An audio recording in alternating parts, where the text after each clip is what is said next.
Hello friends, मैं फिर से आ चुका हूं आप लोगों के लिए एक नए एपिसोड के साथ। तो हेलो गाइस, मैं हूं राज और आप लोग देख रहे हैं राज द स्टोरी। तो आज का वीडियो शुरू करने से पहले मैं आप लोगों को बता दूं, अगर आप लोग चैनल पर नए आए हो तो प्लीज़ चैनल को लाइक सब्सक्राइब एंड कमेंट जरूर कर देना। तो शुरू करते हैं आज का स्टोरी, तब तक के लिए बाय बाय। CH-296 शौर्य की सेना। शौर्य ने अपने स्टूडेंट अर्पित और उसकी मां को रविराज के चंगुल से छुड़ा लिया था। साथ उसने आज किसी को एक मौका सुधरने का भी दिया था, जिस वजह से शौर्य ने अपने पुण्य का 100% का आंकड़ा पार कर लिया था, जिस वजह से वह अब समरलोक जाने के लिए तैयार हो चुका था। पर ब्रह्मदेव के नए निर्देशानुसार उसे पहले कली को खत्म करना होगा। ये सोचकर शौर्य बहुत ज्यादा गहरी सोच में पड़ गया। उसके पास कली के साथ मुकाबला करने के लिए उसकी पत्नी, उसके बच्चे और अन्य साधक भी थे। पर वो परिवार में रह रहे साधकों को इस जंग में अपने साथ नहीं लेना चाहता था। इसी उधेड़बुन में शौर्य शांति से स्कूल छूटने तक लगा रहता है। शाम को घर लौटने के बाद अद्विका ने सामने वह अपनी परेशान रखता है, जिस पर वह उसे समझाती है, हम इस युद्ध को इस तरह से लड़ेंगे कि हमें अपने परिवार के लोगों और बाकी लोगों की भी जरूरत नहीं पड़ेगी। ये सुनकर शौर्य सवालिया नजरों से अद्विका को देखने लगा, जिस पर अद्विका ने आगे समझाते हुए कहा, पतिदेव, आपको अच्छे से पता है कि दानव आयाम के अंदर से कोई भी बाहर नहीं आ सकता, पर हम अंदर जा सकते हैं और अपनी मर्जी से बाहर भी आ सकते हैं। अगर हम चुपचाप अपना भेष बदलकर दानव आयाम के अंदर चले जाते हैं तो हमारे लिए ये बहुत आसान होगा उन लोगों को उनके ही बीच रहकर खत्म करना। अद्विका की बात सुनकर शौर्य थोड़ी सोच में पड़ गया और बोला, सही कहा तुमने, पर मैं सिर्फ इस बात का फायदा उठाना चाहूंगा कि हम अपनी मर्जी से अंदर और बाहर आ जा सकते हैं। रही बात हमारे भेष बदलने की, तो उसकी कोई जरूरत नहीं है। शौर्य के अंदर उसका आत्मविश्वास वापस आ चुका था और अब उसे अच्छे से पता था कि उसे आगे क्या करना है। उसने अपनी जेब से फोन निकाला और एक नंबर डायल किया, पर कॉल कनेक्ट नहीं हुआ तो उसने सिर पीटते हुए कहा, मैं ये कैसे भूल गया कि ओलंपस के अंदर तो कॉल लगती ही नहीं। उसके बाद शौर्य ने आंखें बंद की और अपनी शक्तियों से सीधा टेलीपैथी का उपयोग करके शौर्य ने आद्या को संपर्क किया। ये वही आद्या थी जो इस वक्त ओलंपस के अंदर युद्ध की तैयारियों के लिए गई थी। शौर्य की आवाज उसके कानों पर पड़ते ही आद्या ने खुशी से कहा, भाई, मुझे पता था कि आप मुझे नहीं भूले होंगे। बोलो, क्या आदेश है? मैं कल वहां आ रहा हूं और हम इस युद्ध को हमेशा हमेशा के लिए खत्म करने वाले हैं। मैं चाहता हूं कि तुम ओलंपस के सभी लोगों को इस युद्ध के लिए तैयार रखो। ये सुनकर आद्या ने खुश होकर कहा, ठीक है भाई, मैं अभी सभी बहनों को और आपके दिव्य जीवों को इसके बारे में बता देती हूँ। शौर्य ने उसके बाद अपना कनेक्शन कट कर दिया और फिर अपना मोबाइल निकालकर उसने कबीर का नंबर डायल किया। कुछ रिंग जाने के बाद कबीर ने फोन उठाया। शौर्य ने उसे तुरंत कहा, कल हम लोग ओलंपस जा रहे हैं, तुम और सुगंधा तैयार रहना। शौर्य का आदेश मिलते ही कबीर ने भी जल्दी से कहा, ठीक है, हम दोनों भी तैयार हैं। कबीर से हाँ मिलने के बाद शौर्य ने फोन रख दिया और गहरी सोच में अपनी आंखें बंद करके बिस्तर पर लेट गया। दूसरे दिन सुबह शौर्य और अद्विका ने स्कूल पर आकर उनके स्कूल को छोड़ने का निर्णय बता दिया, जिसे सुनकर स्कूल प्रिंसिपल भी थोड़ा हैरत में आ गई। पर तभी उन्हें शौर्य ने सच्चाई ना बताते हुए बहाना बता दिया कि उसके परिवार में इस वक्त कुछ मुश्किलें आई हैं और इन्हें सिर्फ वही सॉल्व कर सकता है। प्रिंसिपल मैडम, जिन्हें शौर्य के बारे में थोड़ा बहुत पता था, उन्हें लगा कि वो किसी और जगह किसी ऑपरेशन के लिए जा रहा होगा, इसीलिए उन्होंने भी शौर्य को जाने से नहीं रोका। शौर्य वैसे तो अपने बच्चों से मिलकर जाना चाहता था, पर उसके पास इतना समय नहीं था। पर उसने कक्षा 10वीं और 9वीं के बच्चों के लिए कुछ खास गोलियां प्रिंसिपल मैडम के हाथों भिजवा दी थी। ये गोलियां असल में स्मृति वर्धक गोलियां थीं। इन गोलियों को खाने के बाद स्टूडेंट्स में फोटोग्राफिक मेमोरी की क्षमता विकसित हो सकती थी। ऐसी कीमती गोलियां शौर्य ने अपने स्टूडेंट्स के लिए अभिमान से कहकर बनवाई थी, पर उसे उन्हें देने का मौका नहीं मिला था। तो जाते जाते उसने उन्हें एक पार्टिंग गिफ्ट के तौर पर इन गोलियों को दे दिया। शौर्य उसके बाद अद्विका और बच्चों के साथ सीधा उड़कर मुंबई के अपने घर पहुंच गया। यहां पहुंचकर उसने सभी परिवार के लोगों से मुलाकात की। उसके बाद उसने वरुण और अरुण के पढ़ाई के बारे में पूछा। जामवाल दादाजी, उनकी बहू अदिति भाभी, चीकू और साथ अभिमान की मां, सभी लोगों को शौर्य ने ढेर सारी जादुई दवाइयां दी और उसके बाद विला के आसपास मौजूद डेथ गॉड्स को घर की सुरक्षा पर ध्यान देने के लिए कहकर शौर्य सांगली के लिए निकल गया। सांगली आकर शौर्य ने बड़ी मां और बाकी परिवार के लोगों से भी मुलाकात की। बड़ी चाची शौर्य के आने से बहुत ज्यादा खुश थी, पर जब शौर्य ने उन्हें बताया कि शौर्य को एक जरूरी काम से दूर जाना है तो वो थोड़ा भावुक हो गई। उन्होंने शौर्य को दिल से अपनाया था और शौर्य ने भी उनको दिल से अपनी मां माना था। दिल के रिश्ते कच्चे धागे की तरह होते हैं, पर अगर इनमें कोई तनाव ना हो तो ये रिश्ते अंत तक टिकते हैं। मगर खून के रिश्ते ऐसे नहीं होते। बड़े दादाजी, विराज के पिता, आदित्य के पिताजी, इन सभी से मिलने जुलने के बाद शौर्य आखिर में अद्विका के साथ सीधा गुजरात की ओर निकल गया। इस वक्त उसने अपने साथ अभिमान को भी साथ ले लिया था, जिसे रक्त सम्राज्ञी हवा में उड़ा कर लेकर आ रही थी।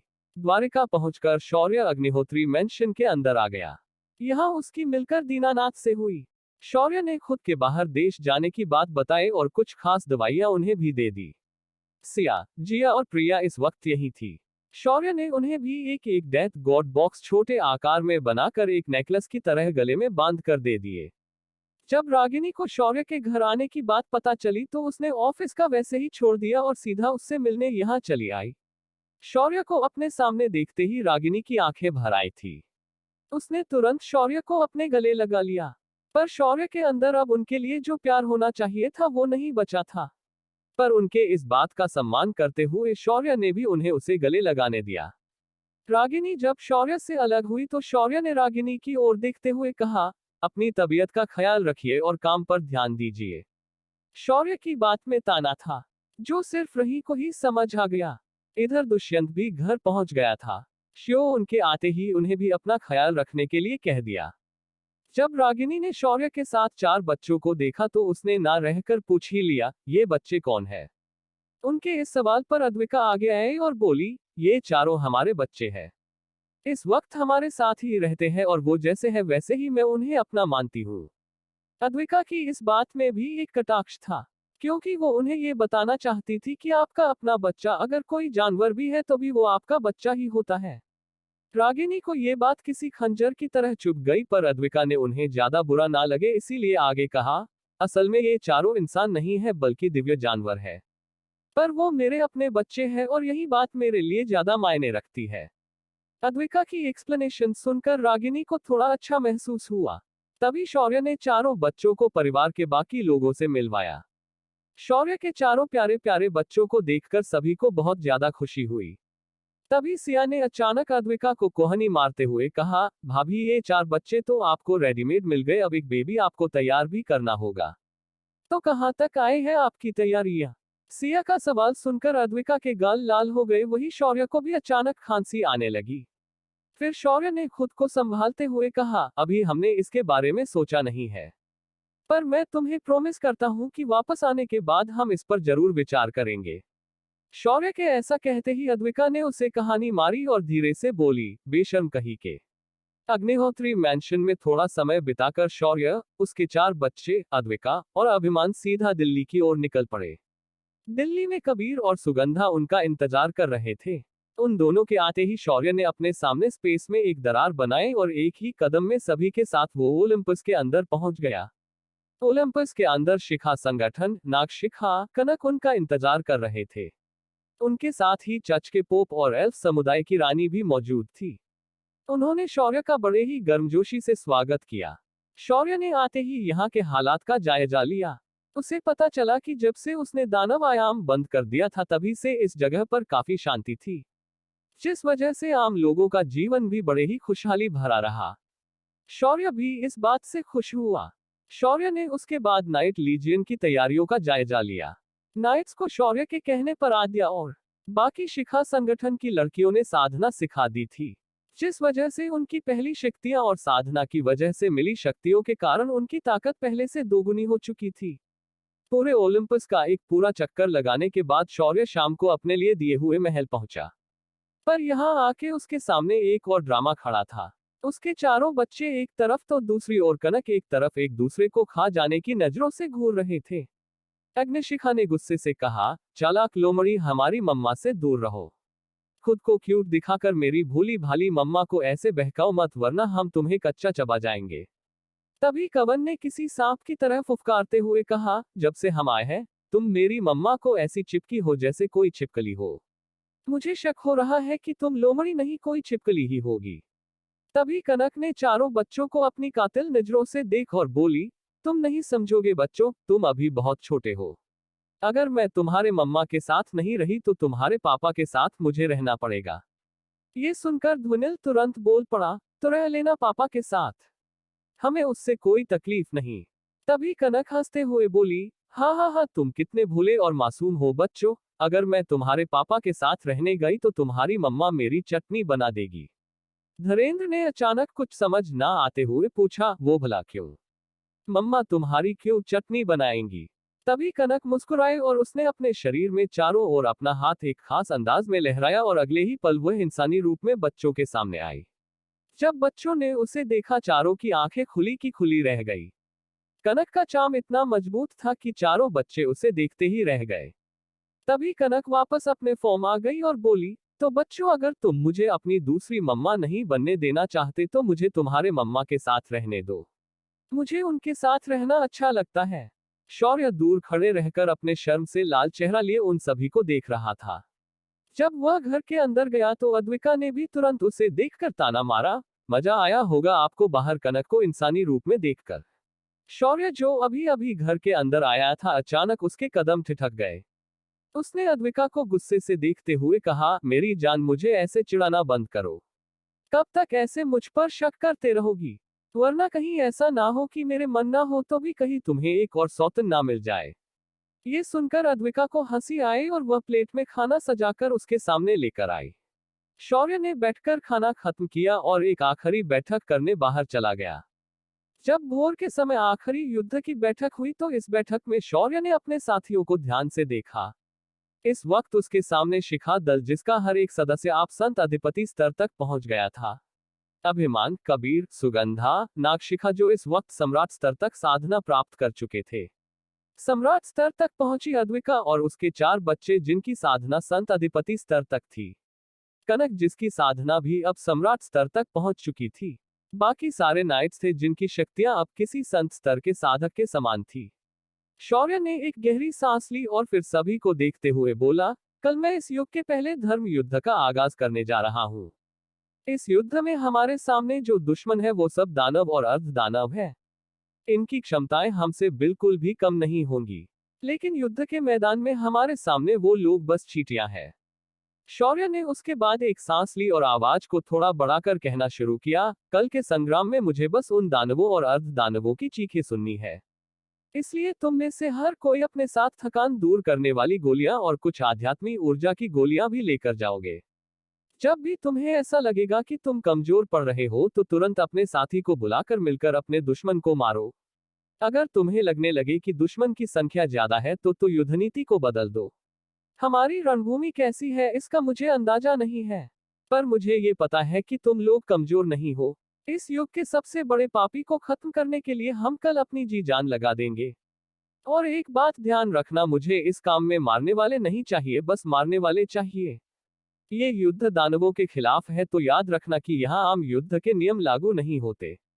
यहाँ छल होगा, यहाँ कपट होगा और इस युद्ध भूमि में अकल्पनीय पराक्रम होगा। मैं तुम्हें वचन देता हूँ कि इस युद्ध के बाद इस दुनिया में कली यानी डेमन लॉर्ड का नामो निशान मिटा दूंगा। जब जब इस धरा पर पाप ने सिर उठाया है उसे तुम जैसे बहादुर योद्धाओं ने कुचल दिया है। आज भी हम इस युद्ध में इस पाप की जड़ को हमेशा के लिए उखाड़ देंगे। नमः पार्वती पते, हर हर महादेव। क्या होगा इस युद्ध का अंजाम? बिना रणभूमि को जाने युद्ध में जाना शौर्य को महंगा पड़ेगा। क्या शौर्य दानव आयाम को खोल पाएगा? CH 297 रणभूमि में प्रवेश। महामहिम अनर्थ हो गया। मानव सेना पूरी तैयारी के साथ हमारे साथ लड़ने के लिए आई हुई है। उन्होंने हमारे आयाम में आकर हमारे वैम्पायर के सम्राट को मार दिया है।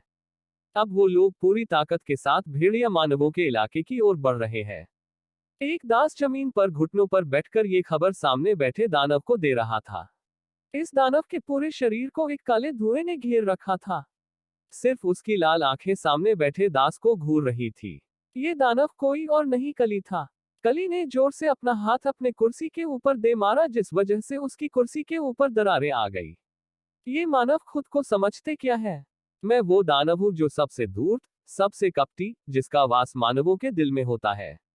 और ये तुच्छ मानव यहाँ आकर मुझे मारने के सपने देख रहे हैं। उन्हें पता नहीं कि मैं कली हूं जिसे सिर्फ कल की भगवान ही मरने की ताकत रखते हैं। पर इस बार ऐसा नहीं होगा। मैं संबंध मानव जाति को अपना भक्त बनाऊंगा। जब इस बार कल की आएंगे तो उनका सामना मुझसे नहीं मानवों से होगा। अगला युद्ध मानव विरुद्ध देवता होगा। ऐसा कहकर एक भयानक हंसी के साथ कली हंसने लगा। उसकी हंसी में उसका अहंकार, गुरूर, क्रूरता साफ दिखाई दे रहा था। तभी उसका दास डरते हुए बोला, महामहिम की जय हो, पर इस बार उन मानवों का नेतृत्व वह लड़का शौर्य कर रहा है। महामहिम, उसने पहले ही हमारे सभी रास्तों को बंद कर दिया है और अब वो हमसे सीधा सामना करने खुद आ रहा है। हम वो पिद्दी सा लड़का शौर्य मुझसे मुकाबला कैसे कर सकता है? मैं कली हूँ, मैं बाकी दानवों की तरह नहीं हूँ। मैं अमर हूँ। मेरा वास तब तक रहेगा जब तक इंसान के अंदर बुरी भावना मौजूद रहेगी। मेरा अस्तित्व तब से है जब भगवान राम को इन्हीं मानवों ने अपमानित करके मां सीता को घर छोड़ने के लिए विवश किया था। मैं उस वक्त भी था जब कौरवों ने धर्म से अधर्म का रास्ता स्वीकार किया था। लेकिन व्यथा ये थी कि देवताओं को मैं कभी मिला ही नहीं।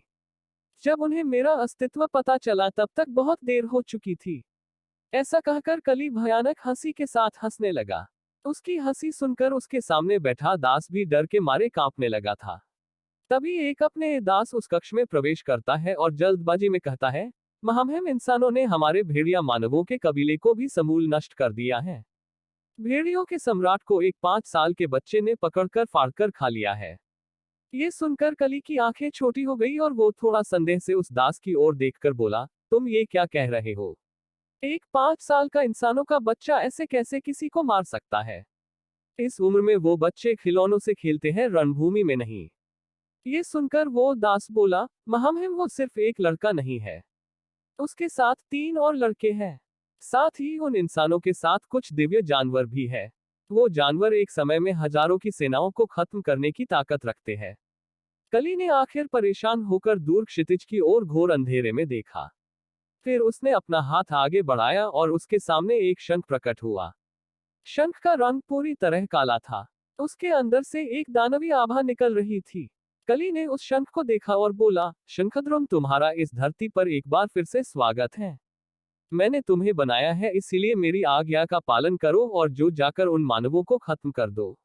अचानक उस शंख के अंदर से धुआं निकलने लगा और धीरे धीरे एक राक्षसी आकृति प्रकट हुई। उस आकृति के सिर के पीछे एक विशालकाय काला शंख लगा हुआ था और उसके बालों को जकड़कर लटक रहा था। माथे के दोनों तरफ मुड़े हुए 2 सिंग थे। उसके शरीर पर काले रंग के वस्त्र और काली धोती थी। उस आकृति ने प्रकट होते ही घुटनों के ऊपर बैठकर कहा, जो आज्ञा प्रभु। मैं अभी जाकर उन मानवों को इस धरती से मिटाकर आता हूँ। तभी कली ने उसे टोकते हुए कहा, ज्यादा लंबी मत फेंको, पहले उन्हें मारकर आओ जो तुम्हारे सामने आए हैं। ये सुनकर शंखद्रुम का चेहरा उतर गया। उसने खुद को काले धुएं में बदल लिया और वहां से रणभूमि की ओर चला गया। सुबह भोर के समय ओलंपस और दानव आयाम के सीमा पर शौर्य और उसके सारे साथी एकत्रित हुए थे। शौर्य ने आगे आकर सबसे पहले कुछ मंत्र बोले और हाथ की विशिष्ट मुद्राएं बनाई। सभी के सामने दानव आयाम का रास्ता पूरी तरह से खुल गया। शौर्य ने सबसे पहले अंदर जाने का फैसला लिया और उसने अंदर कदम रख दिया। पर जैसे ही उसने अंदर कदम रखा उसे दानव ऊर्जा का तुरंत आभास हुआ। इस दानव ऊर्जा के कारण उसे ऐसा लगा कि उसकी आध्यात्मिक शक्तियां कमजोर हो रही है। ये देखकर शौर्य का दिमाग काम करना बंद हो गया। तभी उसे दी गई नंदी महाराज की बाली अचानक चमक उठी और उसके आसपास की दानव ऊर्जा आध्यात्मिक ऊर्जा बनकर उसके शरीर में प्रवेश करने लगी। अपने कान में पहनी बाली को शौर्य ने एक बार हाथ से छुआ और नंदी महाराज का लाख लाख धन्यवाद दिया। तभी उसे याद आया कि वो यहाँ अकेला नहीं आया है, उसके साथी भी इस ऊर्जा से प्रभावित हो सकते हैं। तब क्या करे? तभी सिस्ट की आवाज आई, होस्ट, अब तुम सिर्फ युद्ध के देवता के वारिस नहीं हो, अब तुम खुद युद्ध के देवता बनने के मार्ग पर निकल पड़े हो। असुर, दानव, दैत्य तुम्हारे राजदंड के सामने कुछ नहीं है। अगर तुम अपने राजदंड को बाहर निकाल कर रखते हो तो तुम्हारे आसपास की लगभग 2 किलोमीटर की जगह दानव ऊर्जा विरहित हो जाएगी। इस राजदंड के आगे दैवी और आध्यात्मिक ऊर्जा भी काम नहीं करती है। सिस्टम की बात सुनकर शौर्य को बहुत खुशी हुई। सिस्टम, तुम सबसे बेस्ट हो। तुम्हारे लिए इस युद्ध के बाद मैं खुद तुम जो कहोगे वो पकाकर खिलाऊंगा। ये सुनकर सिस्टम ने अपनी आंखों को रोल किया और बोली, हाँ हाँ, पता है तुम अपने वादे के कितने पक्के हो। जब तक मैं तुम्हें याद नहीं दिलाती तब तक तुम मुझे कुछ भी नहीं देते। पर शौर्य ने सिस्टम की बातों की ओर बिल्कुल ध्यान नहीं दिया और अपना राजदंड बाहर निकाला। राजदंड जैसे ही बाहर आया, आसपास फैली दानव ऊर्जा तुरंत नष्ट हो गई। जब शौर्य ने यह सुनिश्चित किया कि सारी आसपास की दानव ऊर्जा नष्ट हो गई है, उसके बाद शौर्य ने सभी को अंदर आने का इशारा कर दिया। सारे नाइट्स, शिखा दल की लड़कियां, चारों बच्चे, दोनों पौराणिक जीव और शौर्य का बाकी परिवार तुरंत अंदर आ गया। तभी अभिनव आगे आते हुए बोला, भाई यहाँ की दानव ऊर्जा को क्या हुआ? और ये डंडा लेकर क्यों खड़े हो ऐसे? ये सुनकर शौर्य ने एक बार अभिमान को देखा और फिर शांति से बोला, मैंने यहाँ फैली दानव ऊर्जा को इसी डंडे से नष्ट किया है।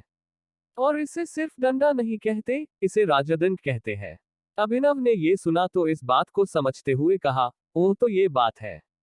वैसे भी यहाँ दानव ऊर्जा होती तो भी हमारे लोगों पर कोई असर नहीं होने वाला था, क्योंकि यहाँ आते वक्त मैंने सभी को एक गोली खाने के लिए कहा था।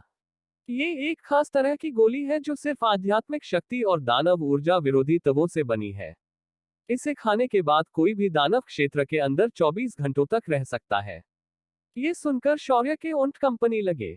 उसका मन कर रहा था कि इसी डंडे से वो अभिमान का सिर फोड़ दे, क्योंकि अगर उसने पहले ही शौर्य को इस गोली के बारे में बता दिया होता तो उसे इतने पापड़ नहीं बेलने पड़ते। शौर्य ने अपना हाथ आगे बढ़ाया और बोला, वो दानव ऊर्जा गोली मुझे भी चाहिए, क्या तुम्हारे पास वो गोली अभी भी है? ये सुनकर अभिनव ने तुरंत किसी मासूम बच्चे की तरह शौर्य का आदेश मानते हुए अपने रिंग से वह गोली निकाली और शौर्य को दे दी। शौर्य ने शांति से उस गोली को निहारा और फिर उसने उसे अपने मुंह में रख लिया। अगले ही पल वह गोली उसके शरीर में घुल गई। शौर्य ने उसके बाद अपने राजदंड को वापस आप रख दिया और देखने की कोशिश की कि क्या इस गोली का असर इतना है भी या नहीं। पर शौर्य को तुरंत मालूम पड़ गया कि सच में ये गोली दानव ऊर्जा के खिलाफ असर करती है। शौर्य के चेहरे पर एक मुस्कान आई। फिर उसने नाइट कमांडर को देखा और कहा, कमांडर अपनी सेना के साथ तुम्हें बताई गई रणनीति के साथ तैयार हो जाओ। तब तक मैं और मेरे बाकी के साथ ही आयाम सारी जानकारी निकाल कर लाते हैं।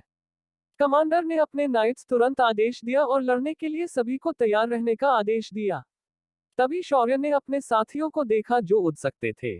शौर्य इशारा मिलते ही सभी लोग अलग अलग दिशा में उड़ गए। आधे घंटे बाद सभी लोग वापस आ गए। शौर्य ने सभी से इस आयाम की जानकारी मेमोरी ट्रांसफर से ली और सिस्टम की मदद से पूरे दानव आयाम की त्रिआयामी रचना सभी लोगों के सामने प्रस्तुत की। जब सभी ने आयाम की रचना देखी, सभी की आंखें हैरानी से बड़ी हो गई। पूरा दानव आयाम किसी विस्तृत जिले जितना बड़ा था। इस जिले की रचना प्राचीन समय के यूरोपियन शैली की तरह था। इसे देखकर शौर्य ने तुरंत कहा, इन यूरोपियन लोगों ने पूरी दुनिया को सबसे ज्यादा परेशान किया है। अब इसका कारण मालूम पड़ रहा है। पाप तो इनके घरों में ही था, तो वो बाहर फैलाने आए थे। शौर्य की बात सुनकर वहां मौजूद जो लोग हिंदी समझते थे वो तुरंत समझ गए। कुछ नाइट्स लीजियन के सैनिक जिन्हें हिंदी समझ आती थी, उन्होंने अपना सिर झुका लिया। इस आयाम के बाहरी क्षेत्र में सबसे गरीब अर्ध दानव प्रजातियां रहती थी। इनमें सबसे कमजोर प्रजाति थी पिशाच यानी वैम्पायर्स और विचेस। विचेस उन लोगों का समूह था जो इंसान थे पर शैतान की पूजा करते थे और उनसे अंधेरे की शक्तियां उधार लेकर तात्विक ऊर्जाओं में ही फेर करके जादू करते थे। शौर्य की आंखों में ये वर्ग किसी कलंक की तरह था। इसी वर्ग के कारण यूरोप में कई सालों तक औरतों को जिंदा जलाया गया, खासकर सुंदर औरतों को। उसके बाद आते थे आदमखोर भेड़िए जो वैम्पायर और विचेस के बाद रहते थे। इसी इलाके में कुछ ऐसे मानव भी रहते थे जो आधे इंसान थे और आधे जानवर, पर ये पूरी तरह पाप से घिरे हुए थे। इनका बेहदपन इतना बुरा था कि ये अपने माता पिता और परिवारजनों को भी जिंदा खा जाते थे। ये एक प्रकार के नरभक्षी लोग थे। उसके बाद आते थे कृत्रिम पूर्ण दानव और इन बाकी समुदायों के लीडर्स, और कुछ इनके सरदार और उच्च पदस्थ अर्ध दानव लोग जो ताकत में बाकी लोगों से ज्यादा थे। उसके बाद आखिर में आता था दानव सम्राट का महल जो किसी गढ़ी की तरह दिखाई देता था। इसके अंदर दानव सम्राट कली और उसके विश्वास पात्र लोग आते थे, खासकर उसके दरबारी। ये पूरा आयाम किसी गोल वृत्त में बना था और एक एक घेरा ऊंची ऊंची दीवारों से घिरा हुआ था, और हर एक घेरे के अंदर सभी दानव बंटे हुए थे। इन सभी रचनाओं को देखकर शौर्य ने उस त्रिमितीय रचना को 5 हिस्सों में बांट दिया। कनक, सुगंधा, कबीर, नागशिखा इनके लिए 4 छोटे छोटे हिस्से थे, तो वहीं उसके चारों बच्चों के लिए एक बड़ा हिस्सा था, पर वो हिस्सा कनक और उसके साथियों के हिस्से से छोटा था। शौर्य ने उसके बाद नाइट कमांडर से कहा, ये जंग हम इस शहर के गलियों के अंदर और दानवों के घरों में लड़ने वाले हैं। याद रखना, यहाँ किसी पर भी दया दिखाना यानी अपनी मौत को खुद खाद पानी देना होगा, और एक दिन ये तुम्हें खत्म कर देगी।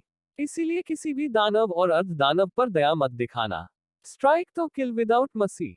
शौर्य ने ये बात बड़ी ही सख्ती से कही। उसके बाद शौर्य ने अपने 4 बच्चे कबीर, सुगंधा, नागशिखा और कनक के बीच बांटकर उनके साथ नाइट्स की एक एक टुकड़ी भेज दी। जब सारी अरेंजमेंट हो गई तो शौर्य ने अभिमान की तरफ देखा और बोला, वैद्य जी, अब ये आपकी अकेले की जिम्मेदारी है कि आप यहाँ मौजूद लोगों को अपनी दवाइयाँ और उपचार की सेवा देंगे। उसके लिए आपके साथ शिखा संगठन से लीना आपके साथ रहेगी, जो आपको हवाई मार्ग से जिस जगह जाना है उस जगह भेज देगी। वही बाकी लड़कियों 4 की टुकड़ियों में बाकी लोगों के साथ इस लड़ाई में जाएंगी। शौर्य ने 5 आघाड़ियों को 4-4 डेथ गॉड बॉक्सेस दिए और कहा, इसके अंदर के सभी डेथ गॉड सक्रिय है, तो हमले के दौरान इन्हें पहले हमला करने देना और बाकी लोग सिर्फ इनके कमजोर पड़ने पर ही इनकी सहायता करने आगे जाएंगे। शौर्य का आदेश लेकर सभी ने अपने अपने डेथ गॉड बॉक्सेस अपने पास रख लिए और बिजली की रफ्तार से वहां से युद्ध के लिए निकल गए। इधर अब शौर्य और अद्विका वहीं खड़े थे और चारों तरफ हो रही हलचल पर नजर रखे हुए थे।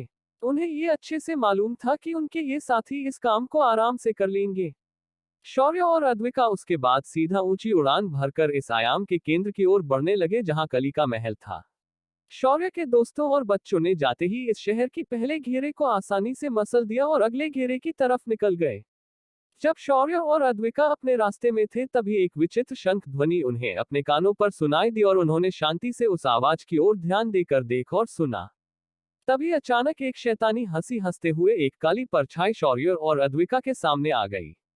उस आकृति ने उन दोनों की ओर देखते हुए कहा, तुच्छ मनुष्यों, तुम्हारी हिम्मत कैसे हुई इस आयाम में आने की? वैसे मेरे लिए ये लड़की बड़े काम की चीज दिख रही है। इस अप्सरा समान स्त्री को मेरे सामने छोड़ दो और खुद पीछे जाकर खड़े हो जाओ, वरना कहीं ऐसा ना हो कि मुझे इस लड़की को उठाने के लिए सबसे पहले तुम्हारे रक्त का अभिषेक करना पड़े। अभी भी तुम्हारे पास वक्त है, अच्छा होगा कि तुम दोनों मेरे सामने अपने आप को मेरे हवाले कर दो। मैं तुम्हें बिना दर्द और परेशान की मौत दे दूंगा, वरना मैं तुम्हारी उतनी खराब तरीके से जान ले लूंगा कि तुम्हारी पूरी जिंदगी भी तुम्हारे पास कम पड़ जाएगी। इस बारे में याद करते हुए तुम्हें भी इस बात को भी पहले समझना चाहिए था। लेकिन शौर्य, जिसके पास इस वक्त किसी भी फालतू बातों के पास ज्यादा समय नहीं था, इस दानव के साथ उसने ज्यादा समय बातें करते रहे। इसीलिए इस शंख दानव के शंख को भी शौर्य पाने की लालसा रखता था। ऐसा क्या होने वाला है उस युद्ध के अंदर? क्या शौर्य सच में शंखद्रुम को मार भी पाएगा? क्या शौर्य की सेना खुद को संभाल पाएगी और पूर्ण दानव को भी हरा पाएगी? CH 298 शंखद्रुम का मायाजाल। शौर्य के बच्चों ने और उसके साथियों ने दानव आयाम के पूरे शहर को नष्ट करना शुरू कर दिया था। उन्होंने अपनी योजना के मुताबिक पहले घेरे के अंदर के पिशाच और विचेस को ठिकाने लगा दिया और वो अब दूसरे आयाम की ओर बढ़ रहे थे। वहीं शौर्य और अद्विका सीधा कली से भिड़ने के लिए उसके महल की तरफ जा रहे थे, मगर उन्हें रास्ते में ही शंखद्रुम आकर रोक देता है। शंखद्रुम की घमंड भरी बातें सुनकर शौर्य को भी गुस्सा आ जाता है और वो उसे उसका शंख देकर जाने की बात कह देता है। शौर्य को अपने सामने ऐसे उसका शंख लेने की बात कहते देखकर शंखद्रुम को बहुत ज्यादा गुस्सा आ गया और उसने गुस्से से अपना हाथ आगे किया। उसके ऐसा करते ही एक छोटा शंख उसके हाथ में प्रकट हो गया। शंखद्रुम ने उस शंख को अपने मुंह से लगा दिया और बजा दिया। शंख की ध्वनि तरंगे सीधा शौर्य और अद्विका के कानों से होकर उनके चेतना सागर तक पहुंच गई, जिस वजह से दोनों के चेतना सागर में आध्यात्मिक ऊर्जा की उथल पुथल मचने लगी। शौर्य और अद्विका दोनों भी अपनी शक्तियों को नियंत्रित नहीं कर पा रहे थे, जिस वजह से उनका बैलेंस बिगड़ गया और दोनों आसमान से सीधा नीचे सूखे जंगल में गिर गए। शौर्य ने गिरते वक्त अद्विका को कसकर पकड़ लिया था, जिस वजह से अद्विका को छोटी मोटी खरोंचें आई, पर शौर्य को कुछ गहरे घाव हुए। शौर्य को ये घाव भी ना होते अगर वो जगह पूरी तरह से दानवी ऊर्जा से भरी ना होती। शौर्य को जो लकड़ियां लगी वो भी दानवी ऊर्जा से परिपूर्ण थी, जिस वजह शौर्य के घाव अद्विका से ज्यादा गहरे थे। जब वो दोनों जमीन पर गिर गए, शंखद्रुम आसमान से एक शैतानी हंसी हंसते हुए नीचे उनके सामने आया। उस अपनी ओर बढ़ते देखकर शौर्य तुरंत अपनी जगह पर खड़ा हो गया और अपने सिर पर एक तपली मार ली और बोला, साला मैं ये बार बार भूल कैसे जाता हूँ कि मैं कौन हूँ। इतना कहकर शौर्य ने आंखें बंद की और अगले ही पल उसके कान में 2 सुनहरे रंग के कुंडल प्रकट हो गए। कुंडलों से हरे रंग की रोशनी निकली और उसने अद्विका और शौर्य को घेर लिया। शंखद्रुम के उनके पास पहुंचने से पहले ही अद्विका और शौर्य ठीक हो चुके थे। जैसे ही शंखद्रुम शौर्य के सामने पहुंचा, शौर्य उसे उपहास की नजरों से देखते हुए बोला, तुझे पता है, मुझे बजाने वाली चीजों को बजाना पसंद है, पर जब बजाने वाली चीजें मुझे ही बजाए मुझे अच्छा नहीं लगता। शौर्य ने अपना हाथ आगे किया और अपने माथे के बीचों बीच एक उल्टा घुसा दे मारा। शौर्य को खुद को ऐसे मारते हुए देखकर अद्विका को कुछ समझ नहीं आ रहा था, पर शौर्य का चेतना सागर इस बाहरी धमाके से तुरंत शांत हो गया। शौर्य के ऐसा करने से उसकी असंतुलित शक्ति वापस स्थिर हो गई। उसके बाद शौर्य ने अद्विका के माथे पर अपना हाथ रखा और एक आध्यात्मिक ऊर्जा तरंग उसके चेतना सागर में भेज दी, जिस वजह से अद्विका भी तुरंत नॉर्मल हो गई। शौर्य ने उसके बाद शंखद्रुम को देखा और बोला, मानना पड़ेगा कि तुम जैसा दानव ऐसे शंख के पवित्र ध्वनि का उपयोग करके भी हमला कर सकता है। शौर्य की बात सुनकर शंखद्रुम, जो तेजी से उसकी ओर बढ़ रहा था, अचानक अपनी जगह पर रुक गया। उसने शौर्य और अद्विका की शांत शक्तियों को महसूस किया और हैरानी से बोला, ये तुमने कैसे किया? उसकी बात सुनकर शौर्य हंसने लगा और बोला, वो तुम नहीं समझोगे, वैसे तुम शंख अच्छा बजा लेते हो। शंखद्रुम ने एक और काले रंग का शंख अपने हाथ में प्रकट किया और बोला, अगर ऐसी बात है तो फिर इस शंखद्रुम के शंख का संगीत अब से सुनते रहो और अपनी दुनिया में खो जाओ। इतना कहकर शंखद्रुम ने तुरंत उस शंख को फूंका। शंख ध्वनियों की तरंगे शौर्य और अद्विका के कानों में एक बार और चली गई, पर इस बार वो उनके मस्तिष्क के अंदर सीधा चली गई। अगले ही पल उन दोनों के सामने का नजारा बदल गया। शौर्य अच्छे से समझ रहा था कि ये सिर्फ एक मृगजल यानी मायाजाल है, पर उसने पहले इसकी शक्ति को परखने की सोची। शौर्य और अद्विका के सामने एक सुंदर मनोरम दृश्य दिखाई देने लगा था। इस दृश्य को देखकर उन दोनों की आंखों को बहुत अच्छा महसूस होने लगा था। हर तरफ रंग बिरंगे फूल खिले थे और उन फूलों की महक उन्हें मदहोश कर रही थी। शौर्य ने फिर भी खुद को रोक लिया था, मगर अद्विका ने ऐसा नहीं किया। वो मदहोश होकर उन फूलों के बीच जाने लगी। शौर्य तुरंत उसे रोकने के लिए उसके पीछे चला गया, पर अचानक उन दोनों के सामने का नजारा वापस बदलने लगा। अचानक वो आंखों को लुभाने वाले खुशबूदार फूल बदलने लगे और बदबूदार नरभक्षी फूलों में बदलने लगे। उनकी लंबी लताओं ने शौर्य और अद्विका को तुरंत जकड़ लिया। जब शौर्य को एहसास हुआ कि ये मायाजाल कुछ ज्यादा ही खतरनाक हो सकता है, तो उसने तुरंत इससे बाहर निकलने के लिए एक जोरदार सांस भरी और किसी शेर की दहाड़ की तरह चिल्लाया, जिस वजह से अद्विका, जो अभी तक होश में नहीं थी, तुरंत अपने होश में आ गई और अगले ही पल वह मायाजाल किसी कांच की तरह टूटकर बिखर गया। शंखद्रुम, जो शौर्य और अद्विका को मायाजाल में उलझाकर उन्हें खत्म करने के लिए तलवार लिए उन्हें मारने ही वाला था, वो अचानक रुक गया, क्योंकि उसके सामने शौर्य ने अचानक आंखें खोलकर उसकी तलवार को उंगली से रोक दिया था। शौर्य ने हल्की सी हंसी हंसते हुए उस तलवार को किसी तिनके की तरह दूर उड़ा दिया, जिस वजह से शंखद्रुम अपनी जगह से कुछ कदम पीछे हट गया। शंखद्रुम ने तुरंत हवा में छलांग लगाए और आसमान में जाकर अपना एक और शंख प्रकट किया और बोला, तुच्छ मनुष्य, अब मैं तुम्हें मेरे इस शंख की असली शक्तियां दिखाता हूँ। इतना कहकर शंखद्रुम ने अपना शंख अपने मुंह से लगा लिया और उसे बजाना शुरू किया। इस बार शंख की ध्वनि से अद्विका और शौर्य को किसी भी तरह के मायाजाल का एहसास नहीं हुआ, पर अगले ही पल आसमान में गड़गड़ाहट सुनाई देने लगी। गड़गड़ाहट की वजह से आसमान में नीले रंग की बिजलियां कड़कने लगी। उन बिजलियों को देखकर ऐसा लग रहा था जैसे कोई गुस्सैल नागिन कैद से आजाद होने के लिए छटपटा रही हो। शंखद्रुम को अपने इस हमले पर बहुत ज्यादा भरोसा था। उसने आसमान की ओर देखा और बोला, दामिनी, देख क्या रही हो? भस्म कर दो इन 2 मनुष्यों को, मैं तुम्हें ये आदेश देता हूँ। शंखद्रुम की बात खत्म होते आसमान से मानो किसी कैद का दरवाजा खुला हो और सारी बिजलियां शौर्य और अद्विका की ओर किसी नाग की तरह बढ़ने लगी। शौर्य ने ये देखा तो उसने अद्विका को एक नजर देखा और बोला, अद्विका, ऐसे हमले हमें थोड़ा बहुत नुकसान पहुंचा सकते हैं। शौर्य की बात खत्म होते ही 2 बिजली की चिंगारियां शौर्य के ऊपर आ गिरी और उसका पूरा शरीर कांप गया और उस जगह धुआं उठा। अद्विका ने अपनी शक्ति से अपने चारों ओर एक कवच बना दिया। तभी शौर्य बोला, वाह, मजा आ गया। ऐसा कहते ही अचानक धुआं छटा और शौर्य इंद्र के वज्र की तरह हाथों में इन दो बिजलियों की चिंगारी को पकड़कर खड़ा था। अद्विका ने ये देखा तो वो हैरान हो गई, पर उसकी तरह खुद ऐसा करने की हिम्मत नहीं की। कुछ चिंगारियां उसके ऊपर भी गिरी, पर कवच की वजह से वो उसे छू भी नहीं पाई। इधर बाकी की बिजलियां भी शौर्य के ऊपर कमान से छुटे तीर की तरह बरसने लगी, पर शौर्य ने हर एक बिजली को हाथ से जकड़ लिया। आसमान में तैर रही बिजलियों को मानो गुस्सा आ गया हो और अब वो पूरी तरह से खुलकर शौर्य और अद्विका पर बरसने लगी।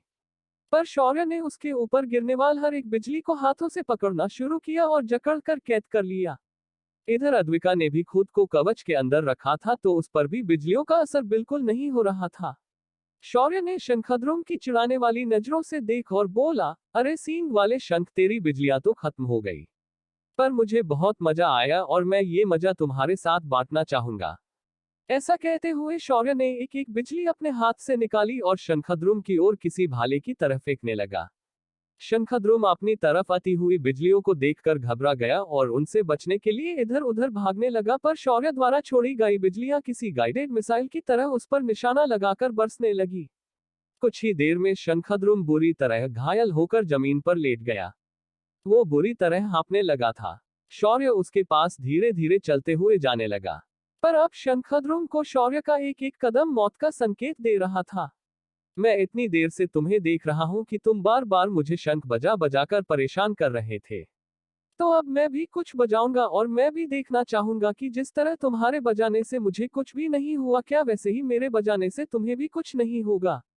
इतना कहकर शौर्य ने हाथ आगे किया और उसके हाथ में डमरू प्रकट हो गया। शौर्य ने डमरू को हाथ में पकड़ा और उसे बजाना शुरू किया। डमरू की आवाज में इतनी शक्ति थी कि आसपास की दानव ऊर्जा तुरंत विलुप्त हो गई और अगले ही पल शंखद्रुम अपना सिर पकड़कर चिल्लाने चीखने लगा। डमरू की आवाज बाकी लोगों के लिए बहुत ही अच्छी थी, पर दानवी शक्तियों के लिए विनाशकारी साबित हो रही थी। आसपास के इलाके में रहने वाले सारे दानव और अर्ध दानव तुरंत इस वजह से परेश हो गए, पर शौर्य ने अपने डमरू को बजाना जारी रखा। डमरू की ध्वनि हर तरफ गूंजने लगी। उसकी तरंगे पूरे दानव आयाम में हाहाकार मचाने लगी थी। दानवों को इस ध्वनि ने इस प्रकार कमजोर कर दिया था कि उनकी सोचने समझने की क्षमता ही खत्म हो गई थी। पर वही मानव सैनिकों की शक्तियां इस ध्वनि से बढ़ने लगी थी और एक नया जोश उनके अंदर उमड़ने लगा था। शंखद्रुम इस ध्वनि के सबसे पास था, तो वो इसके प्रभाव से बेहोश हो गया। शौर्य ने भी अब डमरू को बजाना रोक दिया। डमरू की ध्वनि रुकते ही सारे दानव धीरे धीरे में होश में आने लगे, पर तब तक उनकी आधे से भी ज्यादा सेना खत्म हो चुकी थी। कली जीवनी महल में अभी भी निश्चिंत होकर बैठा था। उसने जब डमरू की ध्वनि सुनी तो उसकी आंखें भी फैल गई। उसने महादेव को कोसना शुरू किया, क्योंकि उसे मालूम हो चुका था कि इस आयाम में कोई तो महादेव से संबंधित व्यक्ति आ चुका है, पर वो ये नहीं जान पाया था कि वो इंसान कोई और नहीं शौर्य ही था। कली को भी सिर में असहनीय दर्द हो रहा था। जैसे हो डमरू का नाद बंद हो गया, कली आसमान की ओर देखकर गला फाड़कर चिल्लाया। उसकी आवाज पूरे आयाम में हर किसी को सुनाई दी। शौर्य ने भी उसकी गुस्से भरी दहाड़ सुनी थी। वहीं शंखद्रुम जो बेहोश हो चुका था वो धीरे धीरे होश में आने लगा। शौर्य जब शंखद्रुम को होश में आते हुए देखा तो उसने उसके सीने पर पैर रखकर जोर से दबा दिया। शंखद्रुम के मुंह से एक जोरदार चीख निकली, पर शौर्य ने उसकी चीख को नजरअंदाज किया और उसके सिर के पिछले हिस्से में हाथ डालकर उसके सिर से जुड़े हुए शंख को खींच निकाला। ऐसा करते ही वह काले रंग का शंख जोरदार तरीके से हिलने लगा और उसके ऊपर से उसकी काली परत हटने लगी। इधर शंख के निकलते ही शंखद्रुम अपनी जगह पर भस्म हो गया। शौर्य के हाथ के शंख से सुनहरी रोशनी निकलने लगी और उसके अंदर से एक गंधर्व की तरह दिखने वाले आदमी बाहर निकला। उसने शौर्य को हाथ जोड़कर प्रणाम किया और बोला, मुझे इस पीड़ा से मुक्त करने के लिए आपका बहुत बहुत आभार। मैं जीवन भर आपका ऋणी रहूंगा। शौर्य ने ये सुनकर तो उसने भी अपने हाथ जोड़कर प्रणाम किया, पर शौर्य की सवालिया नजरों को देखकर वह गंधर्व बोला, मेरा नाम पौंड्र है और मैं महाभारत काल के समय से अस्तित्व में हूँ। मैंने महाबली भीम को अपना स्वामी स्वीकार किया था, पर जब उन्होंने अपने शस्त्रास्त्र को त्याग दिया उस वक्त मुझे कली ने चल से उनके शस्त्रागार से चुराया और अपने साथ लाया था। उसके बाद इस कली ने मेरे साथ बहुत सारे अन्याय अत्याचार किया और नए नए दानवों को मेरे साथ जोड़ दिया। आखिर प्राचीन काल के शंखद्रुम के शरीर पर इसने मुझे जोड़ दिया और मैं उसका दास बन गया। शौर्य ने पौंड्रा की बात को सुना तो अपने हाथ में रखे शंख की देखा और फिर एक बार उस गंधर्व को देखा। उसके बाद शौर्य ने कहा, लेकिन कथाओं के अनुसार तो तुम्हारा आकार तो बहुत ज्यादा था, तो तुम ऐसे इतने छोटे कैसे हो गए? ये सुनकर पौंड्रा ने थोड़ा सा चिढ़ते हुए कहा, ये सब उस हरामखोर की वजह से हुआ था। उस कली ने मुझे मंत्रों से बांधकर मेरी सारी शक्तियां को बांध दिया था। अब मैं मुक्त हो चुका हूं तो मुझे मेरे पूर्व अवतार में आने से कोई समस्या नहीं होगी। पौंड्रा ने इतना कहा और अपनी आंखें बंद की। उसके ऐसा करते ही शौर्य के हाथ का शंख बड़ा होने लगा और वो अंत में बहुत ही विशाल और महाकाय शंख में बदल गया। अब इस शंख का आकार किसी आम शंख से 5 गुना ज्यादा हो चुका था। तभी पौंड्रा ने शौर्य से कहा, महोदय, अगर आप मुझे अपना दास बनाना चाहते हैं तो मुझ पर अपने रक्त की 2 बूंदें डाल दीजिए, मैं आपसे जुड़ जाऊंगा। शौर्य ने ये सुना तो उसे भी लगा कि उसे इस शंख को स्वीकार करना चाहिए। ऐसा सोचते हुए शौर्य ने अपने खून की 2 बूंदें शंख के मुख में डाल दी। खून की बूंद शंख पर गिरते ही गंधर्व गायब हो गया। अगले ही पल शौर्य के हाथ का शंख सुनहरे रंग से चमकने लगा और उसका आकार वापस छोटा होने लगा, पर उसके ऊपर की पाट पहले से भरी हो गई। शौर्य ने उसे अपने एक हाथ से पकड़ा और न मुंह पर रखकर एक जोरदार सांस के साथ उसे बजा दिया। अगले ही पल किसी भाग की दहाड़ की तरह उसके अंदर से आवाज निकली और चारों तरफ गूंज गई। जिसने भी ये आवाज सुनी उसका हृदय दहल उठा। शौर्य ने उसके बाद मुस्कुराकर शंख को अपने अंगूठी में रख दिया। शौर्य के कान के कुंडल भी धीरे धीरे गायब हो गए और वह अद्विका के पास आकर बोला, लगता है हमें अब आगे निकलना चाहिए। इधर शौर्य ने बजाए हुए शंख की इस आवाज को सुनकर कली भी काफी डर गया था। उसे ऐसा लगने लगा था कि कुछ तो गलत हो रहा है। पहले डमरू की आवाज, फिर शंख की आवाज, ये हो क्या रहा है? कली बहुत ज्यादा परेशान हो चुका था। तभी उसका एक दास अंदर आ गया और बोला, महामहिम अनर्थ हुआ है। शंखद्रुम की हत्या हो गई है और इसे करने वाला कोई और नहीं शौर्य ही है, और वो इसी दिशा में अपनी पत्नी के साथ आ रहा है। ये सुनकर कली को बहुत ज्यादा गुस्सा आ गया और बोला, सेवक मेरी बात ध्यान से सुनो। हमारे 1000 पूर्ण दानव सैनिकों को तैयार रखो और महल के बाहर तैनात कर दो। मैं उस लड़के और उसकी पत्नी को मरता हुआ देखना चाहता हूँ। अब हम टेढ़ी चले नहीं चलेंगे, हम अब सीधा आक्रमण करेंगे। सभी बाकी सैनिकों को हमारे तरफ बढ़ रहे लोगों को रोकने के लिए भेज दो। कली का आदेश मिलते ही सेवक वहां से चला गया। कैसा होगा शौर्य का स्वागत कली के महल में? क्या कली शौर्य को रोक पाएगा? क्या अलग बात है कली के सैनिकों में और बाकी सैनिकों में?